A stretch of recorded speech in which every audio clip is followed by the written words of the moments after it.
नमस्कार दोस्तों, जय श्री राधे। अगर दोस्तों आपके मन में आते हैं गंदे विचार तो इस वीडियो को पूरा ध्यान से देखना। इंसान के दिल में दो तरह के दिमाग काम करते हैं। एक दिमाग कहता है कि अश्लील एवं गंदे विचार आते हैं और दूसरी ओर दूसरा दिमाग यही कहता है कि जो हम सोच रहे हैं वह विचार गंदा है और इसीलिए आप भी कहना है कि अश्लील एवं गंदे विचार को काबू कैसे करें, जो इस प्रकार है। हमेशा ध्यान रहे कि सदैव सकारात्मक सोच रखें और अश्लील एवं गंदे विचार को अपने ऊपर कभी भी हावी होने न दे और हो सके तो अश्लील एवं गंदे विचार से काफी दूर रहें। गंदे विचार को दूर करने के लिए मनपसंद किताब एवं मूवी का अवलोकन करें, जिससे कि आपके दिमाग को दुरुस्त रखने के लिए एक टॉनिक का काम करें। हमेशा ध्यान रखें, संगति का प्रभाव किसी के दिमाग को काफी असर करता है। अगर हमारी दोस्ती गलत संगत से है, उस संगत से दूर रहना बेहतर है। इंसान का दिमाग ऐसा होता है जो हर समय कुछ न कुछ सोचता रहता है। उम्र और परिवेश के हिसाब से हमारे ख्यालात भी बदलते रहते हैं। घर परिवार की चिंता, भविष्य की चिंता, हमेशा कोई न कोई चिंता दिमाग में चलती रहती है। परंतु कुछ ऐसे विचार होते हैं जो हमारे नहीं चाहते हुए भी दिमाग के अंदर खुद ब खुद अपनी जगह बना लेते हैं और हम चाह कर भी उनसे निकल नहीं पाते।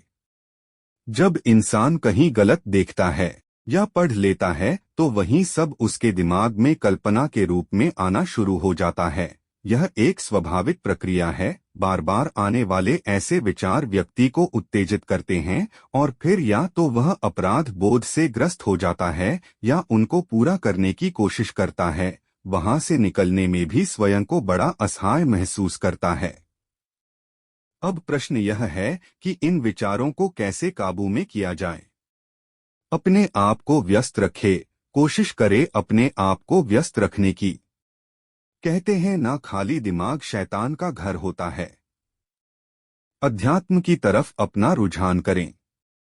जब हमें कोई उपाय समझ नहीं आता तो परमात्मा रूपी ज्ञान ही हमें उस दुविधा से बाहर निकालने में सहायक साबित होता है। यदि संसार में उच्चतम शक्ति का कोई रूप है तो वह है स्वयं भगवान। धार्मिक पुस्तकें और सत्संग इसमें बहुत बड़ी सहायक भूमिका निभाती है।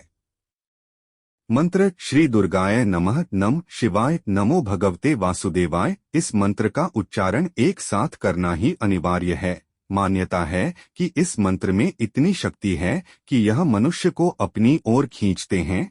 इनका उच्चारण मात्र करने से मनुष्य प्रभु की लीला में लीन हो जाता है और अपने दिमाग में कुछ समय पहले चल रही सभी बातों को भूल जाता है। इस मंत्र को मात्र सुनने से भी लाभ होता है। सबसे मुख्य है आपकी दृढ़ इच्छा शक्ति। अगर आपकी इच्छा शक्ति मजबूत है तो आप कोई न कोई साधन अपनाकर इससे छुटकारा अवश्य पा जाएंगे। जिस तरह से सांस लेने की प्रक्रिया निरंतर चलती रहती है, उसी तरह मन में विचार आने की प्रक्रिया भी लगातार चलती रहती है। यानी कि सांस आना और मन में विचार आना एक सिक्के की दो बाजू है। कुदरत ने मनुष्य के मन को हर समय कुछ ना कुछ सोचने का ही गुण दिया है। मन का काम ही है कि कुछ ना कुछ सोचना। नकारात्मक विचार आने के पीछे का मूल कारण है अनगिनत इच्छाओं का मन में होना। मनुष्य के मन में अनगिनत इच्छाएं होती है। जब उनमें से कोई भी इच्छा पूरी नहीं होती है तब मनुष्य के मन में नकारात्मक विचार आने शुरू हो जाते हैं। अगर आपकी समय के लिए सांस लेना बंद कर दोगे तो उतने समय के लिए आपके मन में विचार आने भी बंद हो जाएंगे। अगर आप जीवन में किसी भी तरह किसी भी प्रकार की कोई इच्छा नहीं करते हो तो आपके मन में कभी नकारात्मक विचार नहीं आएंगे। जब मनुष्य की इच्छाएं पूरी नहीं होती है तब नकारात्मक भाव उसके मन में पनप लगता है। मनुष्य के मन में हजारों विचार आते हैं, लेकिन उनमें से मनुष्य उसी विचार को फॉलो करता है जो उसके लिए सबसे महत्वपूर्ण और जरूरी हो। बाकी के विचार उसके लिए निरीक्षक होते हैं।